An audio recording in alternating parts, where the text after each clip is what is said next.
Why does physical touch feel so unsafe now?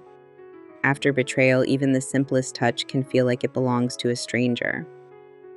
Betrayal severs the bond of safety and intimacy. What once felt comforting can now trigger pain, suspicion, or even a sense of violation. These reactions are not overreactions, they are your body protecting you. Here are 3 steps to rebuild intimacy safely.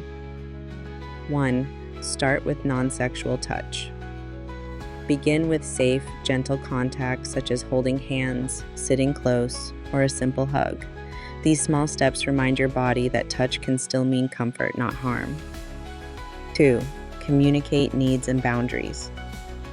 Talk openly about what feels okay and what doesn't. Saying not yet is not rejection, it's respect for your healing process, and your partner must honor that. 3. Only proceed when both feel safe. Intimacy can't be rushed. Move forward only when both of you feel emotionally and physically safe.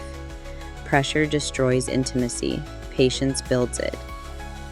Healing intimacy is a slow process, and that's okay. It's not about rushing back to what was lost, but about creating something new rooted in honesty, respect, and safety. Tomorrow, on day 26, we'll talk about how to handle the difficult question of what to share with family and friends.